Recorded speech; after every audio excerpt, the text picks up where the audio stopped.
Olha eu aqui outra vez. Tudo bem com vocês? E aí, estão todas aqui à minha volta? Minhas manas, minha família, minhas amigas, amigas novas. Então, estou aqui novamente, mas em primeiro lugar, eu quero agradecer as mensagens que meus sobrinhos, minha família me mandaram. Eu ainda não tinha visto, a minha irmã que me chamou a atenção. Você não viu, né? O recadinho que nós deixamos para você. E aí eu fui lá no YouTube, né, nas mensagens, e vi as mensagens de todos. Eu quero agradecer em primeiro lugar o carinho e a atenção de todos vocês, tá bom? Isso me incentiva, né, para continuar contando a minha história. E hoje eu vou começar a contar uma história, sempre lembrando da minha mãe, né? Porque a gente, quando é criança, a gente convive muito com a mãe, com os irmãos, né? E eu vou contar uma história que eu achei muito interessante. Quando a minha irmã tinha poucos meses, a minha mãe ficou grávida de novo. E grávida da minha irmã Aldaísa, porque a minha irmã Alda foi a menina que faleceu. E aí nasceu a Aldaísa e a minha mãe pôs o nome de Aldaísa. E quando ela ficou grávida, ela deixou de amamentar. E a minha irmã Aldaísa ficou muito, mas muito doentinha. Ia no médico e naquela época a minha mãe tratava das crianças na gota de leite. E estava tratando e tudo, mas ela não melhorava. E cada vez mais magrinha e não aceitava leite nenhum. E aí a minha mãe disseram para minha mãe, a senhora tem que benzer. E aí a minha mãe foi numa senhora chamada Dona Purifica e essa senhora disse que a minha irmã estava com falta de leite materno, né? E precisava, e tinha uma simpatia, que para ela ficar boa tinha que fazer uma simpatia de leite de uma ama negra. E minha mãe ficou assim, né? Onde que eu vou achar uma ama negra, né? Mas aí ela lembrou, como ela tratava, como eu já falei lá na gota de leite, ela lembrou de uma senhora negra que também tratava do bebezinho lá, e a minha irmã estava com aguado. Eu estava tentando me lembrar da palavra que a minha irmã estava, que só com benzimento curava-se esse aguado, né? E aí era a simpatia que ela tinha que tomar o leite materno de uma ama negra. Aí minha mãe foi lá, conversou com essa senhora e ela de prontidão, já na hora, amamentou a minha irmã. E aí eu tinha que buscar, ela se prontificou, se a minha mãe se prontificava a ir buscar na casa dela, todo dia ela ia guardar o leite para minha mãe. Isso teria que ser feito durante 7 dias. Muito bem. A minha mãe concordou, né, porque ela queria, porque desde já na hora, assim, que a senhora deu mamar para minha irmã, ela na mesma hora já pegou o peito da senhora lá, e a minha mãe disse, não, eu vou buscar, me dá seu endereço que eu vou buscar. Só que é o seguinte, essa senhora morava lá em São Vicente, no Jockey de São Vicente, lá perto do Jockey de São Vicente. E nós tínhamos que... Aí minha mãe falou assim para mim, olha, vou levar você vai aprender e depois você vai todo dia lá buscar o leite para sua irmã. Eu tinha, acho que uns 7 anos. E aí eu fui com a minha mãe o primeiro dia. Aí nós pegamos o bonde 1, ali na Santa Maria. Quem conhece sabe, ali a Santa Maria é um bairro onde tem a igreja Nossa Senhora de Fátima, que tem a Nossa Senhora de Fátima em cima do morro, lá em cima de uma pedra. Então, e ali nós tomávamos o bonde 1 e descíamos no quartel de São Vicente. Aí nós seguimos na lateral do quartel, tinha uma rua que ia lá para baixo e ia lá para o Jockey. E aí a minha mãe ia mostrando, olha, vamos passar por aqui, vamos passar por ali, e ela ia me mostrando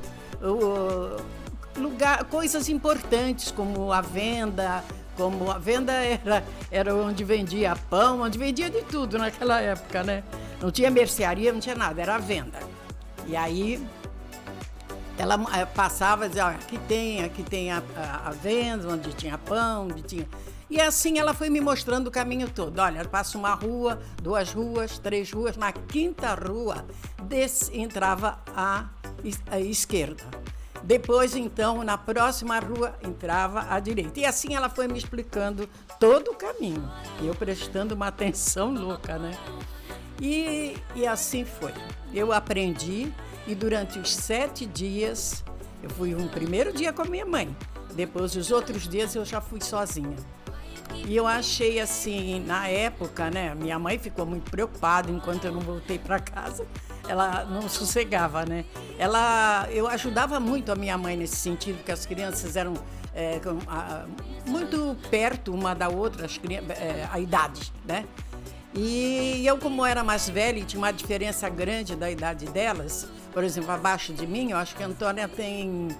Acho que não chega a 5 anos, 4, 5 anos de diferença. Mas para a criança já é uma diferença grande, né? Então eu sempre ajudei minha mãe com as meninas, né? E só que a minha mãe ficava muito preocupada, né, com isso. Ela me jogava na façanha, mas depois ficava preocupada. Mas eu sempre fui muito... como se diz, prestava muita atenção em tudo, né? E eu fazia tudo que a minha mãe pedia, eu ia fazendo, né? E aí foi assim que, graças a Deus, a minha irmã ficou boa, realmente do aguado, né? Com essa simpatia. E a minha mãe ficou muito contente, agradeceu muito a senhora, até deu um presente para ela, enfim.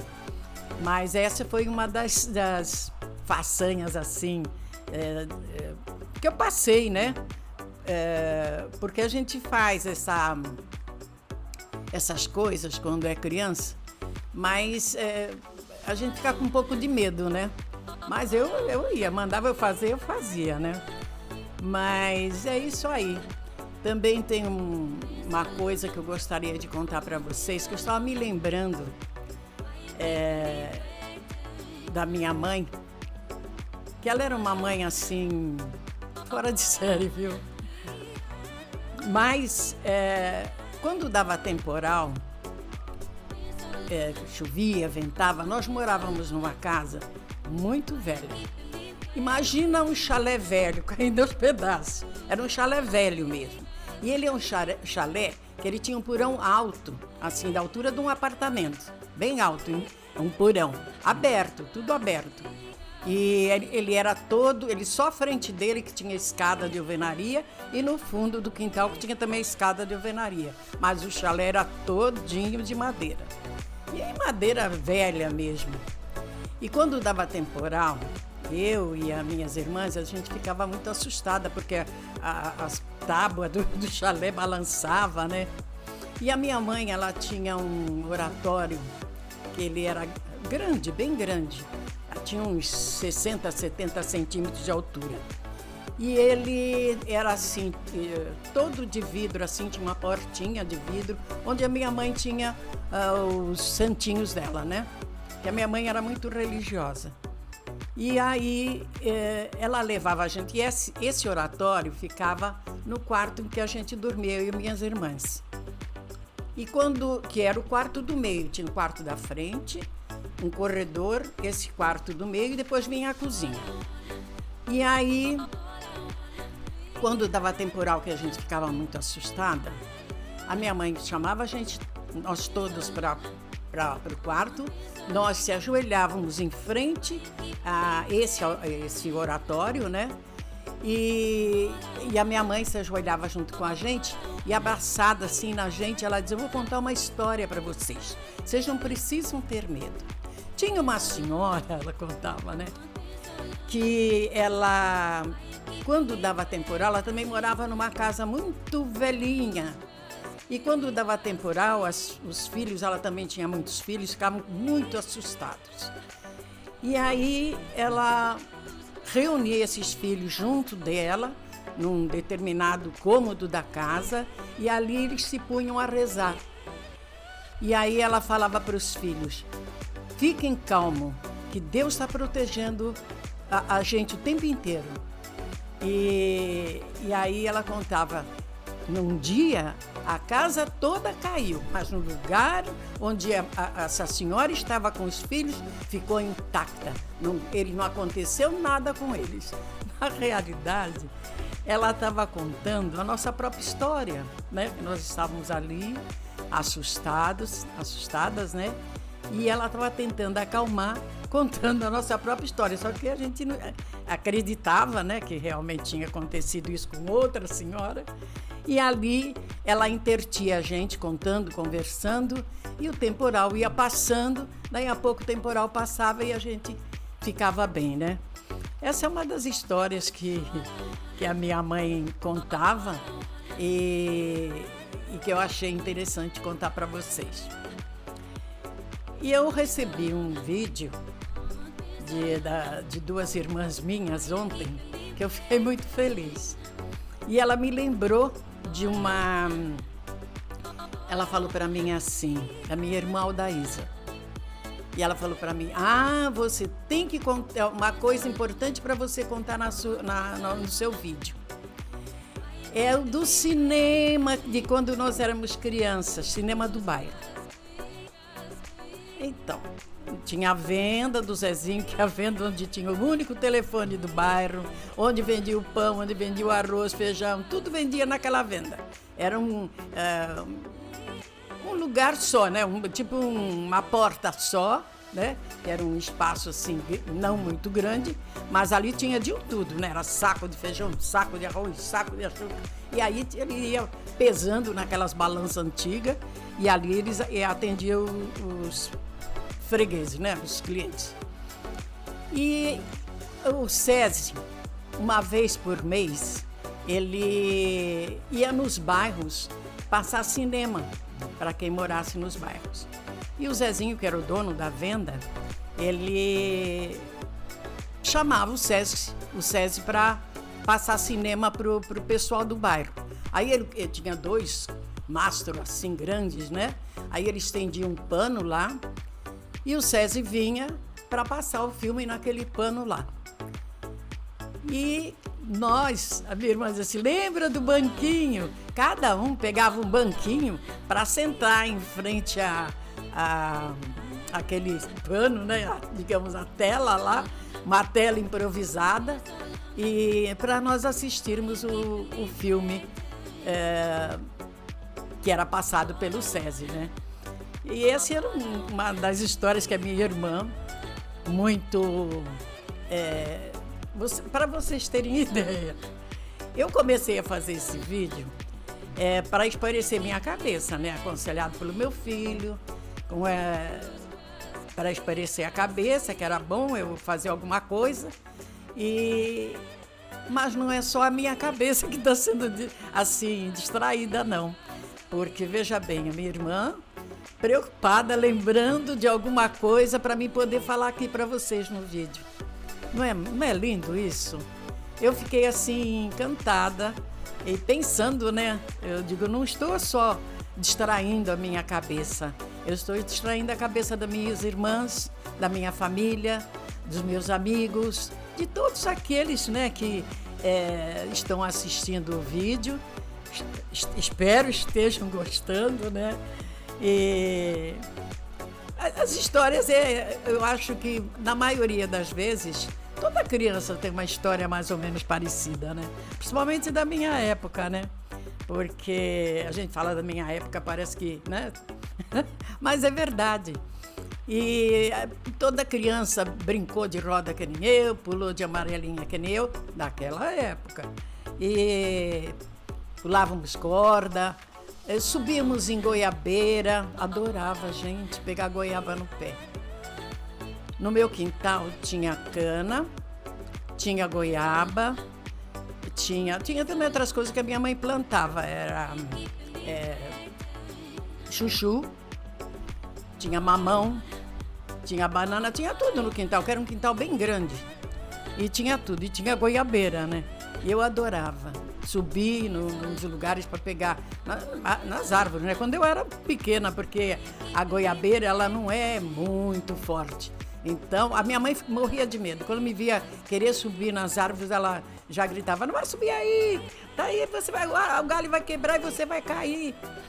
Mas eu não queria saber, eu adorava fazer arte. Nossa, era muito arteira. Mas era uma vida muito saudável, né? A vida não era assim a vida que hoje em dia as crianças têm, né? Muita fartura de brinquedos, de celular, de tantas coisas que as crianças têm hoje, né? Mas nós tínhamos outras coisas que eles não têm hoje, que é uma pena. A liberdade de brincar na rua, a liberdade de brincar das brincadeiras que nós brincávamos de roda, né? De passar mel, isso aí tudo as crianças de hoje não fazem mais, né? Não sei se nas escolas, na hora do recreio, eles costumam fazer alguma coisa semelhante. Mas nossa, todas essas brincadeiras eu gostava. De jogar as 5 Marias, nós pegávamos areia ou pedrinha muito miúda e fazíamos uns saquinhos, né? E aí a gente brincava de jogar um saquinho, jogar outro saquinho, aí jogava 2, jogava 3, jogava 4, até ia pegando, né? Jogando e pegando o outro, jogando e pegando o outro. Era uma brincadeira que a gente às vezes estava sentado sem fazer nada, a gente fazia isso. E era a brincadeira das 5 Marias, eles falavam, né? Tinha outros nomes também, mas o que eu me lembro era esse. Mas, enfim, a infância, né, da gente, eu tenho uma amiga minha que ela vai fazer aniversário agora. É uma amiga muito querida. E da minha idade mesmo, ela vai fazer 85 também, agora em março, dia 20, se eu não me engano, 22 ou 23. E ela também, eu lembrando, né, ela vendo o meu vídeo, ela disse: eu me lembro, meu pai também era pescador. E eu também, eu não pegava caranguejo, eu ia com meu pai pegar siri. Então, quem é mais ou menos da nossa idade, lembra das coisas que eu estou falando aqui, né? Mas é muito bom relembrar, é muito bom reviver, né, essas coisas. E assim, a gente... eu espero, até falei para minhas irmãs, e falo aqui, repito aqui, quem tiver lembrança, minhas irmãs, né, no caso, lembranças assim que possam passar despercebido para mim, pode me falar que eu falo aqui no vídeo, viu? Eu mando ver, tá bom? Eu agradeço muito a atenção de todos vocês, de todo o carinho daqueles que deixaram mensagens para mim, né? De apoio, de carinho, meus sobrinhos, o Carlos, o João e tantas outras pessoas, a Leidice, todos eles deixaram uma palavra de carinho e de incentivo para mim. E eu sou muito grata. Essa família é maravilhosa, viu, gente? Pode ter gente, pode ter família igual, mas melhor eu não acredito, viu? Porque minha família é nota 1000, viu? Eu amo esse povo todo. É uma maravilha, viu? Então, é isso aí. Essa semana vou procurar me lembrar de mais alguma coisa. Se eu não me lembrar de alguma coisa ainda da infância, eu vou passar para a adolescência. Porque tem coisa boa por aí. E aí eu vou na adolescência, depois, né? Caminhando, e vou chegando lá, se Deus quiser, tá bom? Eu espero que vocês gostem do meu vídeo e conto com vocês, né? Nesta segunda-feira já vai estar este vídeo aqui. Na próxima segunda-feira terá outro vídeo, tá bom? Uma semana maravilhosa para vocês. Eu fico ansiosa para chegar o domingo e poder estar aqui conversando com vocês. Como eu já disse, eu me sinto assim, conversando com vocês, com todos vocês à minha volta, e eu fico muito feliz, fico ansiosa esperando por esse dia, tá bom? Para poder conversarmos e estarmos juntos, tá? Mas não se esqueçam de clicar o joinha lá, tá? E se inscrever no meu canal, que é para o YouTube saber que vocês estão gostando, tá bom? E dá esse apoio aqui para a velhinha, tá bom? Eu amo vocês, um beijo grande para todos vocês, uma boa semana, tudo de bom. Espero que vocês estejam bem, continuem bem, tá bom? E até o próximo vídeo.